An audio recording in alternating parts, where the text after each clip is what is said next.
The poem "The Good Morrow" was written in 1633. It was published in his collection Songs and Sonnets posthumously. This poem contains 21 lines, which makes it different from Donne's popular sonnets of 14 lines. It also adheres to the rhyming pattern AB, AB, C, C, C. Let us move on to the poem.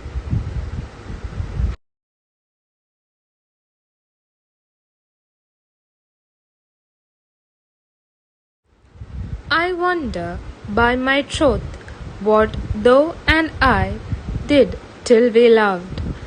Were we not weaned till then, but sucked on country pleasures childishly? I was wondering what both of us were doing up until we met each other. Weren't we fed our mother's milk until then? Or were we happy, enjoying the pleasures of our country childishly?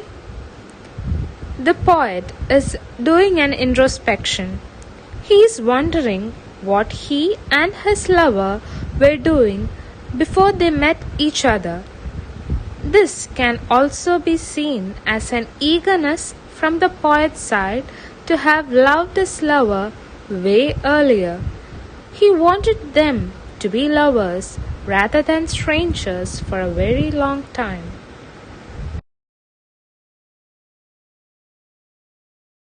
Or snorted we in the seven sleepers then? 'Twas so. But this all pleasures, fancies be. Were we sleeping like the seven sleepers in a den? I guess it was like that. And now, for me, all the other pleasures are mere fancies. The poet is referring to the mythical story of the seven sleepers' den. Once upon a time, a Roman emperor sealed up a cave with 7 little children. They, instead of dying, slept endlessly for years until the cave was reopened almost 400 years later. They did not age, nor did they die. Similarly, the poet is asking whether he and his lover were trapped in a cave and were sleeping endlessly, because if it was not so, then they might have met each other even before. Anyways, the poet doesn't find anything more pleasurable than his own lover and the time they spend together. For him, all the other pleasures are mere fancies. If ever any beauty I did see, which I desired and got, it was but a dream of thee. If ever there was anything more beautiful than you, my dear, it was just a dream of you. The poet believes that his lover is the most beautiful thing that could ever happen to him. For him, all the other beauties are just reflections of the beauty of his lover. And now, good morrow to our waking souls, which watch not one another out of fear. Now, good morrow to our souls, which is waking up from the slumber that it was in for so long. I can now watch out for you and you for me.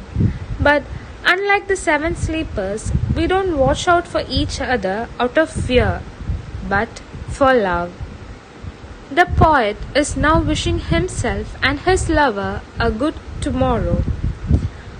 He believes that he and his lover were sleeping in 2 different worlds all this while, but now, since they have finally united, they can now wake up to a better tomorrow. He says that now they can look out for each other, not out of fear, but out of love for each other. He means today that now as lovers they can peacefully love each other and care for each other.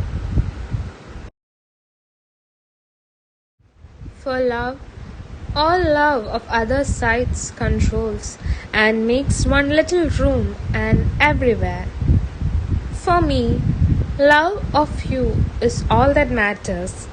All I want to do is love you like nobody else, and this love will diminish all my other cravings. This love that we feel for each other is more than enough for the both of us to make a room out of nowhere, a room of peace and love for the both of us. The poet is saying that his overwhelming love for his lover has blinded him from pursuing anything else. He is completely immune to any other worldly pressures. He is sure that in this state he will be able to build any room of love for the both of them anywhere and everywhere.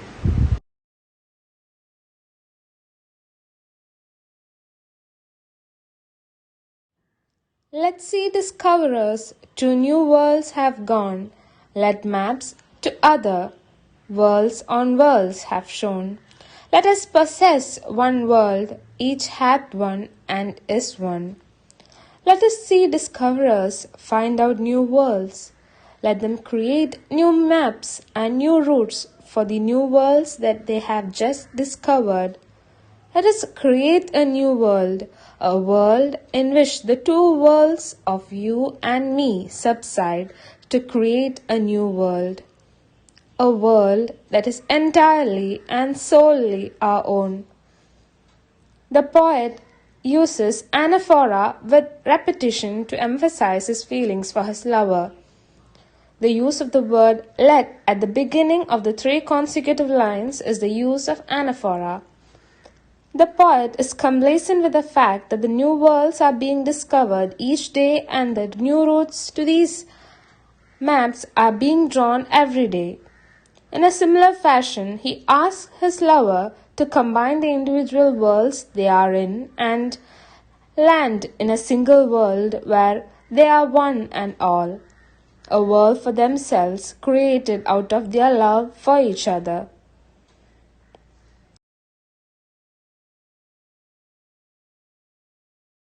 My face in thine eye, thine in mine appears, and true plain hearts do in the faces rest. I can see my face in your eye, and you can see your face in mine, and faces show exactly what our hearts need.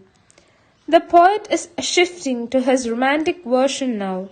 He is saying that his lover can see her face in his eyes and he can see her face in his lover's eyes. Both their faces show that they are deeply in love with each other, and their reflection in each other's eyes symbolize the fact that both of them have the same feelings for each other.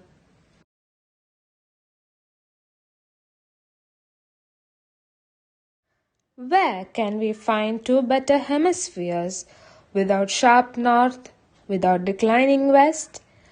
Where can we find a perfect globe with two better hemispheres? We make the perfect hemispheres for the perfect earth. We do not have a sharp north or a declining west. The poet is now comparing himself and his lover to two hemispheres. Hemispheres made so by the power of love. They find it perfect without a sharp north and a declining west, unlike our earth. This may be considered as a perfect example of a conceit, where their love is being compared to a far-fetched example of a hemisphere.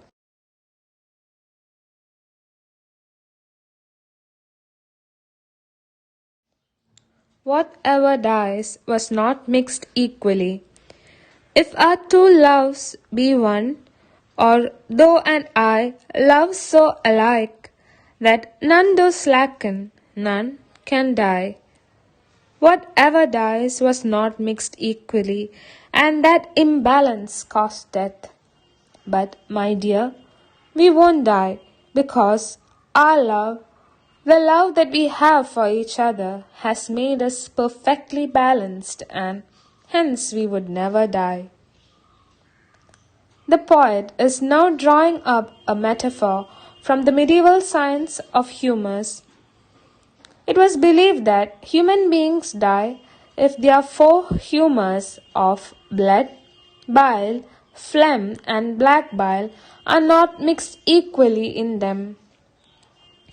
This balance is obtained by becoming mentally and physically balanced. The poet is saying that he and his lover and their love for each other will never die. They have the perfect balance of the four humors obtained through the power of their love.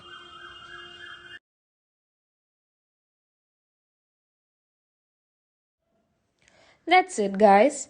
You were listening to the summary of John Donne's beautiful poem, The Good Morrow.